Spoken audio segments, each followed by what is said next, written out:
আসসালামু আলাইকুম। ভালো আছো? তোমার নাম কি? ওসামা। তোমার নাম? সাজাদ। ও আচ্ছা। তুমি কান্না করতেছো কেন বাবু?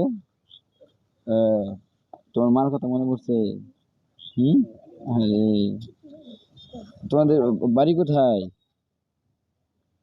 বাড়ি কোথায়? কিশোরগঞ্জ। এটা তো জামালপুর। ও, কিশোরগঞ্জ থেকে তুমি তুমি এখানে করো, মাদ্রাসা পড়ো, পড়ালেখা করো, এই জুনাইল বাজার মাদ্রাসা। আরে, কান্না করে যাবে না? হুম। যাবে তো একদিন।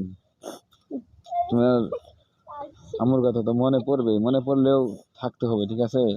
কষ্ট করে থাকতে হবে, ধৈর্য ধরতে হবে, তাহলেই বড় আলম হতে পারবে, ভালো হাফেজ হতে পারবে। ধৈর্য ধরতে হবে। মার কথা তো মনে পড়বেই।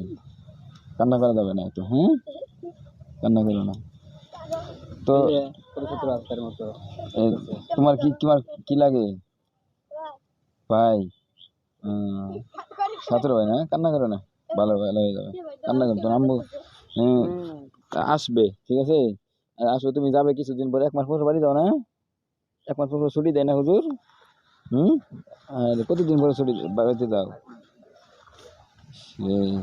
ইনশাল্লাহ। তোমাদের হুজুরে বলে দিব নি, হুজুর ছুটি দেয়, তুমি বাড়িতে ঘুরে আসতে পারো, তো আম্মুর দেখে আসতে পারো। হ্যাঁ, বলে দিব ইনশাল্লাহ।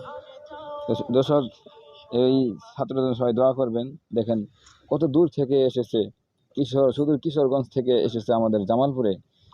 এখানে জুনাইল বাজার মাদ্রাসায়, হাফিজি মাদ্রাসায় লেখাপড়া করতেছে। বাবা মা ছেড়ে, ভাই বোন আত্মীয় স্বজন সব কিছু ছেড়ে এই ছোট একটি বাচ্চা এখানে আসছে পড়ালেখা করার জন্য। সবাই দোয়া করবেন যেন ভালো একজন হাফেজ হতে পারে। তুমি কি পড়তেছো এখনকার? কোন শিল পড়ো? আমপারা পড়ো? মাশাআল্লাহ, আমপারা পড়ে।